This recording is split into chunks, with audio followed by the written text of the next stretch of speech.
I'm not in that camp that India dedicated money will come in. I've spent a long time with Morgan Stanley speaking to, pension funds, asset allocators. Nobody wants to allocate large pools of capital to a specific country because eventually a country-specific risk can come up. For all you know, who knows what happens to India, Pakistan? Somebody sitting in the US doesn't understand all this. So generally they prefer taking an asset allocation call where the fund manager decides how much to put money in. Unfortunately, emerging market as an asset class has disappointed for almost 20 years now. Right. Typically, when I used to speak to pension fund managers, they used to say 5 years is fine, 10 years is a red flag. Beyond that is like serious question on the asset allocation. I'll just give you one number. The MSCI Emerging Market Index peak in 2007 this is the MSCI US dollar number. The index was around say 1300. I'm talking of 2007. And today it's 1100.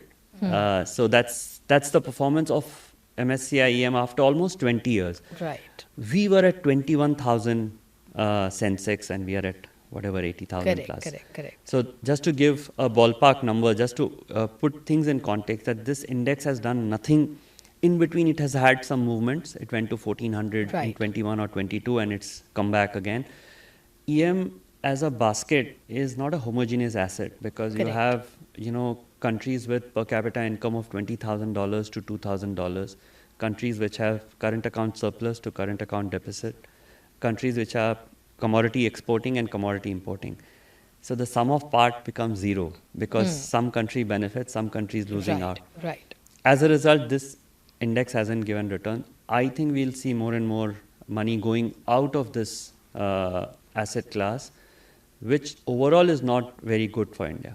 That's how I would put it. So, but you wouldn't think that this disappointed money will chase a pocket that shows greater promise? People don't think about it like that. Some of the conversations I've had with people who manage FII money, large fund managers, is that clients, it seems, are saying that we don't want so many categories of money. So you have Europe, you have Asia, you have EM, you have Japan.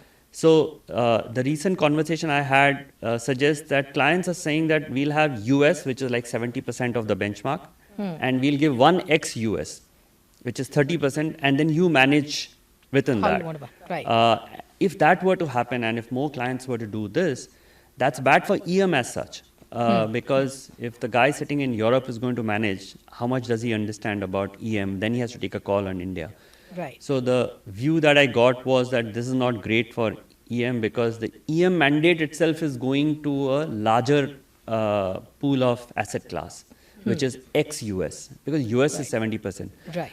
I'm sure US 70% will come down. That's what a lot of people are talking about, that US exceptionalism will come down. But as a benchmark players, this is a gradual process. And keep in mind that possibly 60-70% is benchmarked, either ETF or active managers.